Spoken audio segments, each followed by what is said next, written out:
Hey everyone, it's Alan Schimmel, DevOps TV, DevOps.com, and we're here at Jenkins World live on the floor, and we have our CEO Wrap-Up panel, some of the top CEOs of the companies exhibiting here at Jenkins World.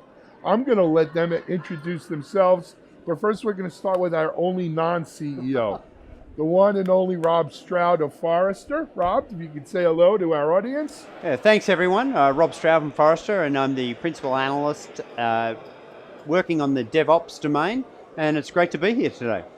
And to Rob's right. I'm Steve Newman, founder and CEO at Scayler. We're a hosted log management solution, and just been having a lot of fun picking up everything going on at the show these days. And to Rob's left. Yeah. Hi everyone, Shlomi, CEO of JFrog. Sacha, congrats for the awesome event. Every year it's getting bigger and bigger. Hi everyone, it's Paul Goldman. I'm the founder and CEO of ITMethods. We help companies really put all these tools together in an enterprise SaaS solution, fully managed. Hi, I'm Sacha Labourey, CEO of Cloudbees. Okay, so guys, we've had 2 days of conference, another 2 days of training and classes. We've had almost 2,000 people attend the event, or maybe more, attend here. Some observations, anybody want to go first with what your observations have been? Sacha, you've been at all the Jenkins Worlds. Yeah, it's my main observation, I think, is that a few years back, there was a lot of advices given to companies. And it was sometimes it felt a bit theoretical on how to do things. And this year is the first time when really listening to stories, I felt like I was learning new stuff, but actually implemented in the field. So I heard at least 2 banks talk about how they're moving to continuous deployment, not delivery, deployment, you know? Mm-hmm. A few years back, you would talk to banks about cloud and continuous deliveries. They would simply look at you smiling, and now they're doing it. So a bunch of things like that were really ahead of what I could even imagine possible a few years back. You know, I think one of the reasons is, and I've heard it from several people here, is the community, the vibrancy, the buzz from the community. Yeah. Shlomi, if I can, JFrog has that similar kind of community buzz at your events as well. So I'm interested in your thoughts, comments, and hearing and speaking to people here. Yeah, well, JFrog is scaling very fast. We have over 4,000 customers now, 2 billion downloads a month on Bintray. And what I see, and I kind of agree with Sacha, it's not just the community that is growing. For the first time ever this year in the Jenkins World and other conferences, what I hear is DevOps engineers speaking for the first time on the user experience. So it's not about engineering, software acceleration, software automation, stuff that nobody understands. They actually start to touch the points that are hurting our daily experience. We are all DevOps now. Everybody understands that. And I see it here. I saw the talks. I agree with Sacha. They start to be focused on how can we make the end user life better. And the end user, very surprising, is not an engineer. It's us. It's not the customer, right? So Paul and Steve, right? Is this your first? It is. First Jenkins World. Paul, your first Jenkins World. So you guys don't have anything to compare it to, but what's your impressions been? I think one of the things that has stood out is really the shift that's happening in enterprise, where the buy-in is coming from both the bottom up as well as top down, and that's really what's going to drive the transformation inside most organizations. That commitment to make those changes that are very difficult in the organizations. And the reason I think it's happening is we are all consumers of these end products in software, and people are they can see how things connect very easily to the outcomes. One of the sessions I was in, we had 4 financial clients talking about some of the things that they've experienced, and one of the things they talked about was that the developers, so we all know that there's a huge talent shortage for really good engineers, but because these organizations have a certain DevOps maturity, they're able to attract the best talent, because those those engineers want to work in an environment where they can actually see their art being deployed into useful function in a fairly short time frame. And I thought that was very interesting. Steve? For me, and it's my first time here, but for me, it's just the breadth and complexity of things that are going on. We have a lot of different trends that are coming together, with all the cloud platforms and so on, and then the tools, and you start seeing you talk to someone from a company or a team where traditionally you might have thought of as not very sophisticated, and the things they're doing, and the systems that they have deployed, probably out in the cloud, and what they're doing with them, and it's all these is just amazing, and it's all these different tools coming together. Every time I talk to someone, I'm just amazed at what you see in a corner where you never would have expected it. Sure. I mean, so for me, I'm hearing a commonality, and Rob, I'm interested in your thoughts on this, which is the maturation of the DevOps market. We're not getting level 1 support calls on this here. We're not getting people who say, what is Jenkins, or what is JFrog, or what have you, right? We're getting people who are saying, I've already peeled the onion back 6 layers, and now I got a question on layer number 7. And I think part of that, and Rob, it's right, it's probably part of it is the natural, crossing the chasm, right, of maturation and market penetration and all of that. Part of it also is the dynamicism of this DevOps market, right? It's not just Jenkins, right? There's a Jenkins, but it's not just JFrog. It's the whole totality of and it's a critical mass.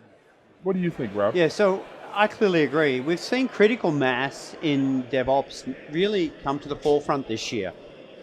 Recently, we published some research that identified that 90% of enterprises are either implementing, or planning to implement DevOps in the next 12 months.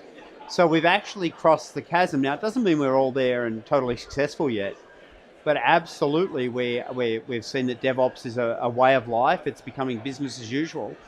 And the community is really engendering and driving that, the community working together. And that's one of the really exciting things I've enjoyed about this event is the community. And I was in a panel just the other day, and in the middle of the panel, somebody on the panel actually shared and answered a question with how to actually resolve the technical issue that the audience had asked. It was just amazing. It was so good to see the collaboration sharing amongst competitors. It was awesome. Yep. So we're all CEOs here.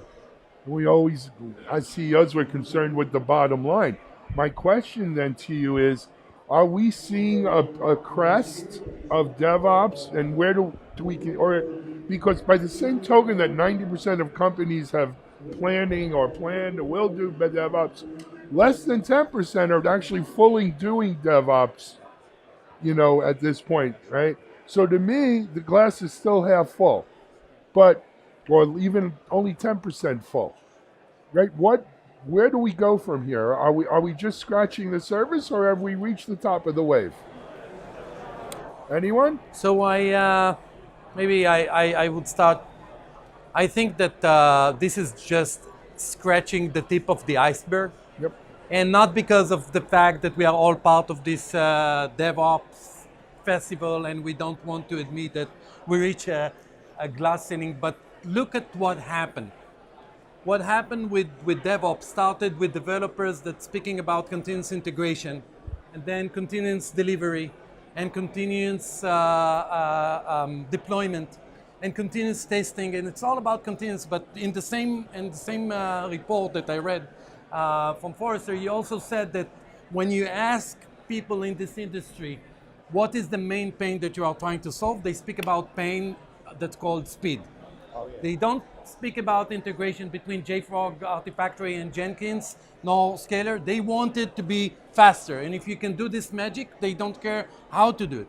The community power that you mentioned is just supporting this revolution. But where we are going to is even more crazy, because what driven us, we are driven by the on-demand world. People just want more software updates. And what we say in JFrog is that the real pain that DevOps is there to solve is continuous update. And this hyper-connected world is not about us. It's about my daughters that are more excited about the software update that they don't have to download, it just happened. What we call a liquid software. And this is why we are all collaborating here. So the Jenkins will push automatically to the Artifactory that will be monitored automatically with the logs.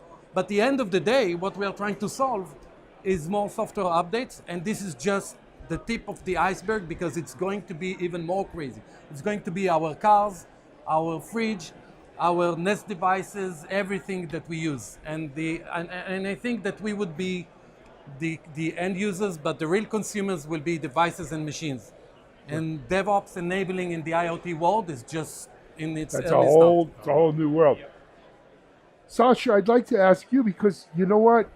You've been through this with JBoss, right? You've seen it come and open source, very similar. What do you think? What do you think the future holds? Where do we go from here? Yeah, so I think the DevOps transitions are maturing as well. So if I look at some of the person who did it, I think where it has been successful is when we've stopped doing it in a way that was non-assuming, because it takes too much time. So I think in a lot of organizations, they try not to break too much glass and make sure they adapt to what exists. And that's hard to achieve, but it's even harder if you can't break anything. Yeah. And I was talking with some companies, and it's very clear that if you try to make this change adapt within too small of a framework, it's going to take a long time. So I was having discussions, for example, and they were discussing how, yeah, I need to make it happen, but we just bought those servers, so I'm going to have to use those servers, so maybe not use the cloud, and maybe I'm not going to use containers as well because we just bought that piece of software. And I told that person, do you think that in a year's time, it's better for you to tell to your boss, well, we're 1 year late, but I was able to leverage those 50 servers? Or you think it's better for you to say, we're ahead of schedule, we're moving faster, we're getting better velocity, and we're just doing it on the market? You think it's going to be happy because you use those 50 servers that nobody cares about? No. And so I think the ones succeeding today are the ones really moving the wall, displacing things, not willing to make enemies essentially, and just accelerating. Yep. Let me throw something else out at the five of you, and that is, to me, as CEOs and as guiding our companies, should our job be to make it easier? Because I heard this from several people on the floor. What would you like to see next? I'd like to see make it easier. Containers, for instance. Containers are hard still for them. This container, everyone says containers. It's hard, deploying and running these things on containers. Can we collectively make our tools and products easier? And maybe that allows us to go even more mass market, or maybe that's counterintuitive. Maybe we don't make it too easy, so we have only a very skilled engineer uses these tools, and so it keeps that sort of specialness, if you will. Now, Paul, you run basically DevOps as a service, right? So you don't want it to be too easy, because then why do they need you as a service, right? Exactly. But there's a real fight that we fight. Rob, as an analyst, what do you think? So I'm all for making it easier. I clearly, what the business wants, what enterprises, what the people here want, is immediate integration. They want the ability to integrate with their pipelines. They want the ability to solve containers quickly. Alan, you articulated the containers are tough. Microservices are hard right now, and they're the way of the future. So right now it takes a lot of time to set up, deploy, and release containers and microservices. It takes a total change in coding practices to write 12-factor apps. But our businesses are demanding this, so we have to become totally open, leveraging API gateways and providing them so that we can actually deliver this and do this simply. And if we don't do it, I think somebody will follow us that will. Steve? As I see all the different tools advancing, I think there's an old rule called Amdahl's law, which I'm going to distort here and describe as when you have a complicated system and you start improving pieces of it, you're always limited by the part you've improved the least. And so all of this fits into a whole life cycle. You have to figure out what you want to build. You have to build it. You have to deploy it. You have to have infrastructure to deploy it on. Once it's deployed, you have to monitor it, understand what's happening. So all these pieces have to fit together. And all these pieces are moving forward, kind of in their fits and starts, and sometimes in conjunction with one another, and sometimes not. We focus on the the monitoring and analysis side, but I think as all the individual pieces are getting so good, and the level of complexity of the systems that all of our customers are deploying, that complexity keeps rising. Ultimately, it's the high-level system that's the challenge. It's easy to rent a database from someone, and it's easy to deploy your software, and it's easy to do each little piece. But how do you keep it all functioning as a whole? And it's the history of computing. We're always moving up one more level, and I think that's the level that's the challenge now. No, but I think, Alan, we should listen to the community. When you speak with people at the booth, they don't use words as useful, efficient. They say, it's fun to use. I love this tool. They use emotion. And the other thing that was changed is that they don't expect one big vendor to provide one end-to-end solution. They want to have the pieces that they will build together. But they have to work together. Exactly. And it should be and fun, that's a and big they should love it. change, right? I remember the day when IBM offered everything from soup to nuts, and you didn't have to go anywhere else. And people were happy with that, right? No one ever got fired for buying IBM, right? And you were instructed by your manager to use it, and now it's bottom-up process to decide. But that's turned on its head. People want best of breed, but they want them to work together, and they want them to work together really well and fast. And that's certainly it. But they also, back to my DevOps as a service comment to you, they like that. They like the idea of, look, I get someone who's going to do this because this is what they do full time. I don't got to worry about Correct. it. I focus on what I do.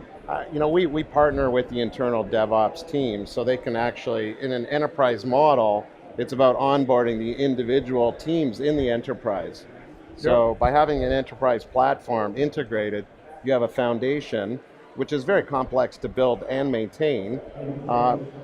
Each individual development team, whether they're a container-based development or other microservices, you can then tailor those activities. So we're actually forming partnerships with those internal teams. And then I think that's the model for success, is really segmentation of your resources, and then putting the best people to accomplish the goals. And that's hard in a large enterprise. You've got to have a number of champions up the line, and all our success has a bunch of tremendous friction inside the organization and disruption for organizations that are trying to maintain the servers that you described. So that requires leadership, I believe, to make this thing go. Or there'll be a lot of failures, and that's going to happen. So that's again, and this is the last kind of area, and then we got to wrap up. As an industry in DevOps, and you should do this more as an analyst, we don't highlight the failures enough, because you learn more from your failures than your wins sometimes. And we all do smoke and daisies, and this bank is doing wonderful, and that one is doing great. But there are people who don't do DevOps well, who don't do CD well, who don't do binaries well, and the road is littered with them. They're carcasses, right? We need to learn from those as much as we learn from these great success stories that we march up on our stages at shows like this. And my 2 cents anyway. What do you think, Rob? Well, I was going to say, it's really interesting. It's very easy to get an organization that's had a success story to actually agree to have their name published in a research report. The organizations with failures, they're not so forthcoming. But you're right, Alan. There are a large number of failures out there, and we see them from time to time. But I think I've already got my next report lined up. Top 10 failures in DevOps. I'll get that out soon. Sacha, I'm going to give you last word. Yeah, I'm gonna say something trivial, but it's not about success or failure so much. It's you know you're gonna fail. That's not a question, right? If you only succeed, you need to give me a ring because I'm interested. The problem is to fail fast. It's always the same story, you know? Yeah. And what we see again and again is companies failing, but they are in denial about this failure. So they're gonna put more money, they're gonna put more time and try to spin it into somehow a success. So that's fine, but let's fail fast. Absolutely. So guys, first of all, I want to thank the 5 of you for joining us as our Jenkins wrap-up. We're only about 20 minutes away from the expo floor closing. But this 2017 closes, 2018 is already scheduled for next October. So if we could all look into this middle camera right here and let everyone know at home, where should they be next September? Let's see you. See you next September. Jenkins World. Thanks everyone. Alan Schimmel, DevOps.com. Jenkins World, it's a wrap.